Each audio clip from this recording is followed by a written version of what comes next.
All right, now let's go to Rivers State, looking at that economy in the midst of all the political crisis that has been happening from the governor to the former governor of Rivers State. I wonder how the real sector is coping with this, and we have to discuss this with us this afternoon, the president of Rivers Entrepreneurs and Investors Forum, Ibifiri Bob Manuel, joins us virtually now. Mr. Bob Manuel, good afternoon, and thank you for your time. Thank you. Good afternoon. Thank you for having me. Good. We see you are in Miami. I hope the troubles of petrol price and Rivers State politics hasn't driven you away from Nigeria. Well, it's a mixed bag. It's a situation that we have to all deal with as businesses, but we're coping. We're coping. How much is this affecting you? I mean, you're the president of Rivers Entrepreneurs. How much is the political crisis in the state affecting business in that state? Well, I think the businesses are the most hit by all of this shenanigans that is going on in Rivers State, because for businesses, we have absolutely zero interest in all of what is going on. What we're really interested in is the economy. And whenever you have this amount of rancor, it's a disincentive to business growth in every society. And Rivers State is not immune to what we're faced with today.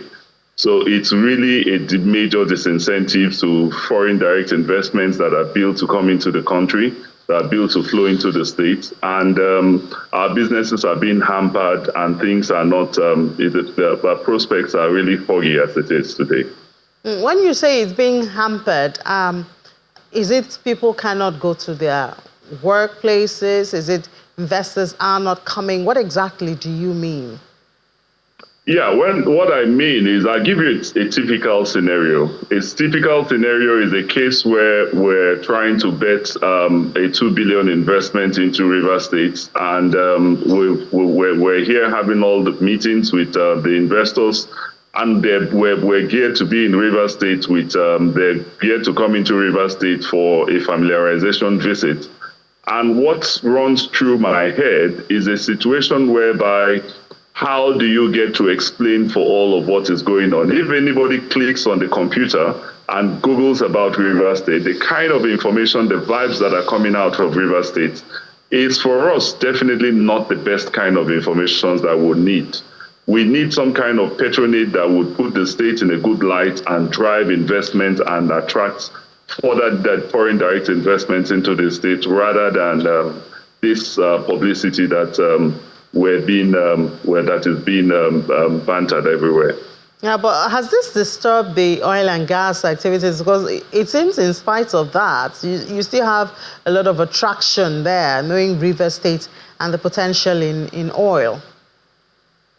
Yeah, the oil potentials are there, but are we making the best use of the potentials? I'll give you a typical scenario. A couple of days back, we had a public holiday, and after the public holiday, with all the issues that came out of as a spin-off of a local government election, and obviously there would be some kind of pushback, as in pushback from the private sector, and confidence in investing in the state. Obviously, that's why we strongly think the gladiators should find a way to resolve the issues amicably and spare the business community of all of this drama that is going on. So it's really hampering on our businesses, and is not encouraging for the growth of our businesses in the state. So we're calling on the gladiators to find a way to forge peace, and let's see how we can move on. Because look, every economy is centered around the activities that the activities and the receptiveness of such an economy or such an environment.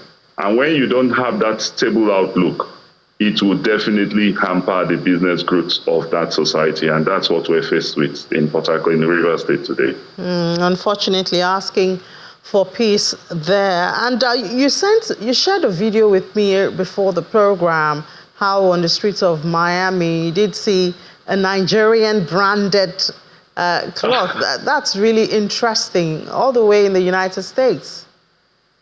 Yeah, I was pleasantly surprised and very elated when I walked into a shop with my wife, and the fabric that were there were typical of our fabrics in Nigeria and in Africa. So we decided to pry into it. And as we were in the Neiman Marcus shop, we looked at it. We found out that it was a Nigerian branded name. The outfit, the designer was a Nigerian. They carried the Nigerian name, Busayo, and it was branded, made in Nigeria. I was very excited. But it tells you these are the little things that we could actually come together, especially from the public sector. What they basically need is to encourage the private sector. Encourage the private sector, stimulate the private sector. The potentials are actually with the private sector, not with the public sector. You can imagine that fabric we're talking about here, just a simple fabric that in Nigeria you could easily make for not the simple adire you could make for not more than maybe a 50,000 or something. But it's sold in the high streets of Miami for as much as almost ₦1 million. So it tells you the potentials, and it's virtually all the stores I went into, I saw that those same designer displaying their outfits. So you can imagine the potentials that we just frit away every day when we put the private sector at the back seats, whereas we just go out of our way to try to disenfranchise the private investment and the private sector and what they do. That's basically what it is. That's something to be proud of. And I think kudos to the designer or the maker right there, because sometimes even when you see Nigerian made goods, even in Nigeria, they are not tagged made in Nigeria. We're not proud, or we do not think that something good can come out of the country. So I think a lot of kudos right there to that designer. I give a lot of kudos, and I've told myself I'll take it upon myself to get to meet with this designer and see how you could further encourage. There are several of these designers every part of Nigeria. What we simply need to do is to open up the vista of this opportunity. The opportunities go beyond the oil and gas. For me, I think the oil and gas is actually a major distraction to the growth trajectory of the country. We need to look at different items and different things we do. Today, our product is sold outside of Nigeria. It's sold in the United States and the neighboring African countries. So if we could do all of that and keep doing all of that, the GDP of a state in typical scenario, GDP of the state like River State, is just about less than $30 billion. And $30 billion is a drop in the ocean. So why must we keep fighting ourselves over little or nothing? We ought to rather gravitate towards each other and see how we can get the greatness out of Nigeria, because Nigeria is indeed a very vibrant place where you have a lot of very vibrant businesses that are global benchmark setters all around the world. So we need to come together and we need to reassure ourselves and see how we could gravitate this and showcase this in the best light that we should in Nigeria.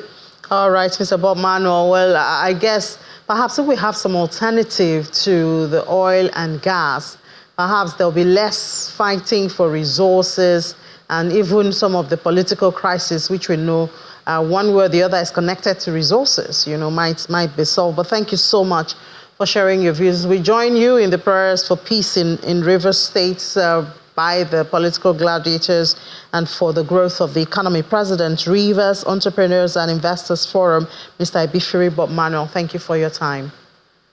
Thank you for having me. Pleasure is mine.